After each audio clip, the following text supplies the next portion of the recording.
She told them to lie to me if I asked.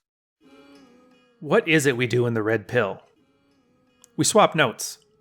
Now, I'm sure people have heard all kinds of different stories about us, but I'm here to give you a glimpse inside the locker room. Here, we're going to discuss the field reports that happened a few years back. Brand new guys who are trying to learn the strategies that we talk about. Who am I? I used to be one of these brand new guys. I, like you, was pretty good at women and relationships, but I wasn't great at it. Hard times hit, things got tough, and it turns out there's nowhere for a man to go nowadays that actually wants him to succeed, to thrive, to get better at what he does and improve his lot in life. So, like most guys, I took it upon myself, found a bunch of guys in the same boat as me, and together we built a set of working strategies based on the experience of hundreds of thousands of men, just like us. Men swapping notes, iron sharpening iron. Welcome to the locker room.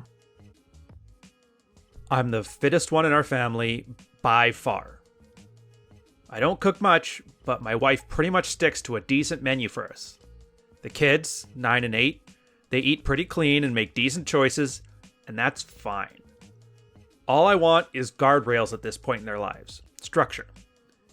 She makes breakfast and lunch for all of us, 5 days a week, and at least 4 of those nights are home-cooked meals. So, let's say out of a possible 21 meals, we cook 15 at home, or right at about 70% of our meals are clean. Weekend lunch and dinner, normally a free-for-all. Pretty good so far. The kids have been churning through money at school for lunch, so I investigate and I find out they're buying ice cream at $2 a week, 5 days a week. Whatever. This is just a simple case of a course correction. Let's do that 1 day a week, kids. Pick a day, I don't care. And here's where the problem starts. I bust the wife sneaking milkshakes, ice cream, and other junk items to the kids when she goes up there for lunch with them. So this 1 day a week thing is moving back up. Okay, no big deal. Give the wife a course correction and explain to her the guardrails one more time. This was a few months ago. So last night, the wife leaves town to attend a funeral, so I have the kids with me for 4 days. Party time. I'm asking them what they want for lunch, and I ask them what snack they want me to bring up since Friday is the snack day they chose. And during this discussion with the kids, it is uncovered that mom has already taken them out for ice cream for the week. Whatever. But she told them to lie to me about it if I asked. Neither one of them can lie to a professional liar. I am in sales after all. So now, this isn't about the ice cream in my eyes. That's one thing. I have issues with her telling the kids to lie to me over something which is really rather trivial. So now, when she gets home, I get to address this issue with her, and it's no longer about the ice cream. It's about the poor advice and the direction she's giving to our kids. One parent telling their kids to lie to the other one, that's not a game this family's going to play. So my suspicion in all this is that she knew she was leaving town, and she didn't want to miss her ice cream day with the kids. Rather than just simply saying that, she believes resorting to deception has a higher probability of success than getting a waiver for the week. As to why, I have no clue.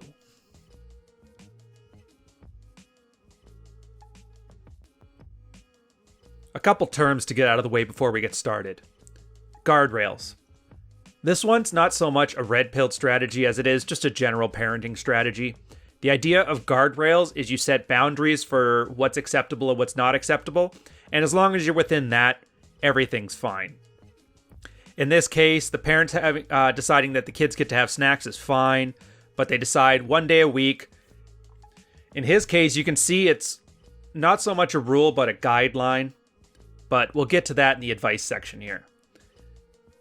Generally, you want to let people know what are the bounds of good behavior within the family unit. That's normal. That's the structure that everybody talks about, kids and families need, and to a certain extent, wives do as well.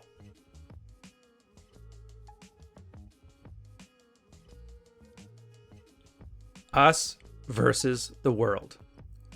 This one's actually an old pickup artist routine.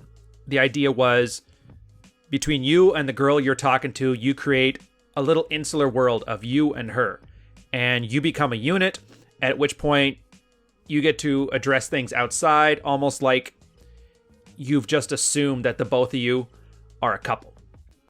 In a marriage, you'll also hear other terms to describe this. Ride or die bitch is another one. What it's essentially referring to is that you're making the assumption that you and the girl you're with are on the same team, on the same mission, and in the same goal. Now, obviously, and we'll get to this later, that's not the case, but for a mental model, it's a very useful one, and I'll explain why later.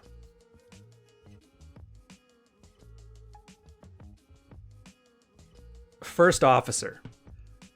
One of the more stable relationship systems that they've created within the Married Red Pill is one of the captain and first officer model. It's a phrase that was coined by Athol Kay, I believe. Essentially what that means is the guy is the captain. He's ultimately responsible for everything underneath within the running of his family unit. At the same time, the wife isn't just simply a dependent that follows his orders blindly. She's the trusted first officer. So while the guy ultimately has to make the final decision, the guy ultimately has to take responsibility for everything that happens, the wife's role in this one is to make sure that he's making the right decisions, to offer a good piece of advice, and she's a trusted member of the team.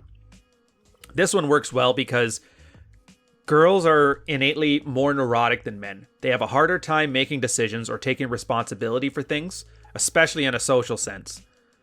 So in this sense, what you're doing is you're playing to her strengths, which is to advise, and then playing to your strengths, which are risk management and risk tolerance, I guess would be more accurate. In this case, it's win-win for everybody.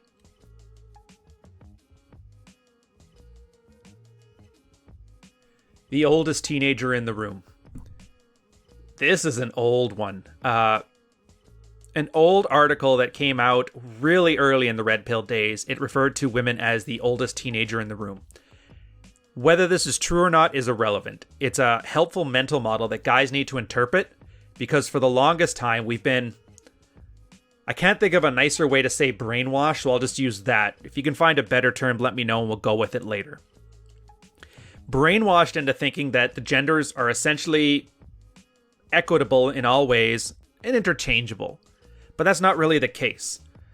What you'll find when, and especially in situations of high stress, high consequence, that women tend to resort to more of an emotional decision-making process as well as a more risk-averse one. And you'll notice there's a lot of similarities between the way a young teenager would act in the house, even though she's a full-grown adult in this case. So once, as a guy, you understand that the girl will act the same way she would as if she was your 13-year-old daughter, in many cases, it allows you to calibrate your expectations appropriately.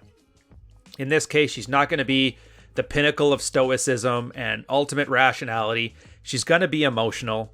She's going to think in a self-centered manner, which is a term we call solipsism, but that's outside the scope of this video.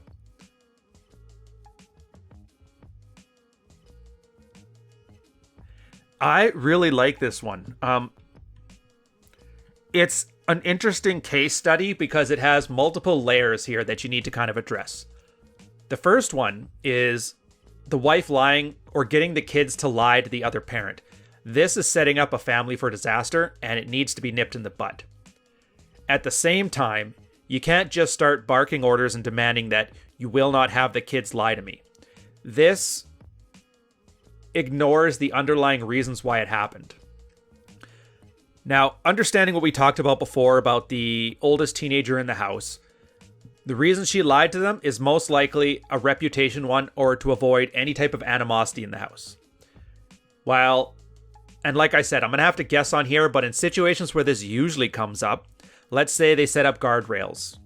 1 cheat meal a day, and the kids do a second cheat meal. If the dad finds out about it and he has a more aggressive response to it, how dare you disrespect me, any of that stuff. I'm not saying it's this guy, but it comes up commonly, that extra authoritative captain role. What it's really doing is encouraging the oldest teenager in the house to start hiding things from him. So you can see here that this is actually a detrimental way to raise a family because while your aims may be noble, You may want to have your kids eating healthy. You may want to have the parents on the same side. You don't want to have the kids weaponizing mom against dad and vice versa.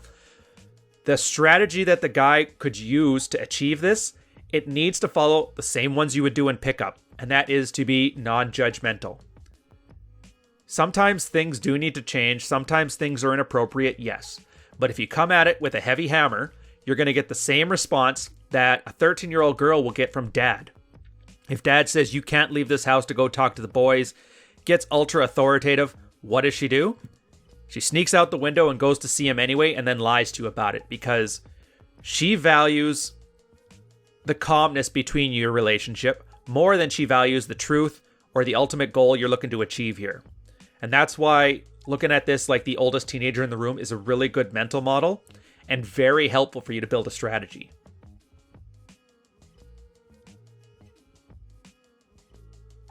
So what's in it for you?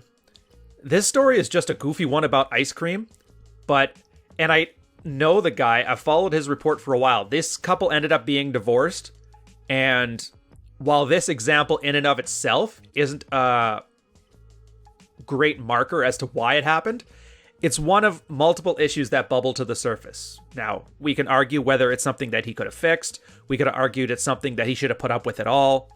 That's irrelevant. What we're looking for here is the strategy that you can take from it. The part that matters to you, and this is the important part, is that women are terrified of men who show any amount of anger. Even if you think of it as a 2 out of 10 anger, a girl will see it as an 8 out of 10, and that terrifies them more than anything. Why? It's because cave women were afraid of cave bears, and even a small growl from a cave bear meant certain doom. So the ones that were able to handle a little bit of anger usually got eaten by cave bears. There's your science for the day. Just know that having a very calm, non-judgmental response to these things and more of a soft hand for the correction may work better for you, as opposed to other times where a more strict and fatherly role, more authoritative may be required.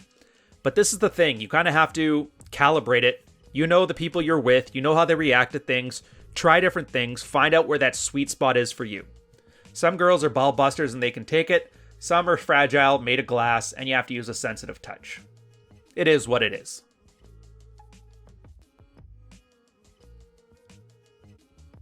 An alternative take on this situation, as much as I love to do the operations from an armchair thing here, we're going to go through it. So we understand that the guy is heavily into fitness and he wants to have his family as fit too. Let's take a look at where the kids are. Are the kids overweight? Are the kids obese? Or are they generally healthy? The question is, what boundaries do you want to set to achieve something? You can't just make your boundaries theirs. Chances are, if you're a guy in his 30s, your metabolism is not the same as an 8-year-old boy. So you're not going to really need to keep them as strict with you. But the underlying issue here is the parents have to be on the same page.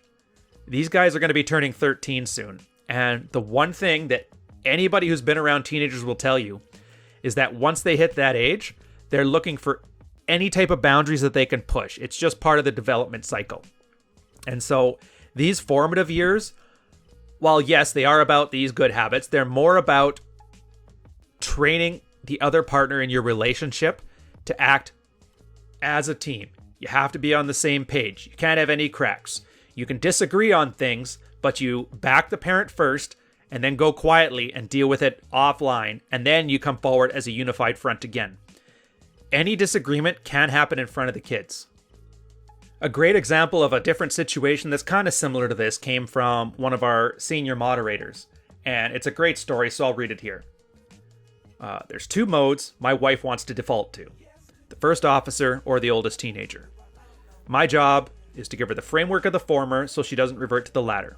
And as hard as I work at it, she still wants to be the oldest teenager on occasion. Even a few months ago, we moved and money was flowing out to cover expenses associated. She went off shopping, and when she got back, I simply asked, how much did she spend? So instead of first officer mode, she went teenager. She got defensive, blurted out, "This is why I don't like doing the shopping.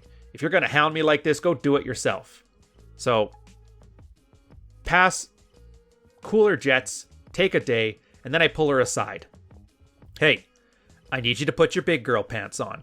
If I can't talk to you about finances, even simple ones so I can balance the checkbook, then we've got bigger problems. She then got sullen and squeaked out, "You're right, I need to deal with it better." So he suspects that this guy's wife is just trying to be the cool mom with the kids. And I can't say I blame him. The one thing I really do like about his strategy here, and if you take nothing else from this video, take that, you can see he separates some time between the event and the correction, because that allows the emotions in the girl to die down somewhat, and then you can have an actual talk. If you'll also notice, he used shame as opposed to anger there. I think it's an absolutely wonderful thing. Shame works so well. If it didn't, fat shaming wouldn't be a hate crime right now. But on that note, enjoy the video. I'll catch you guys on the next one. Cheers.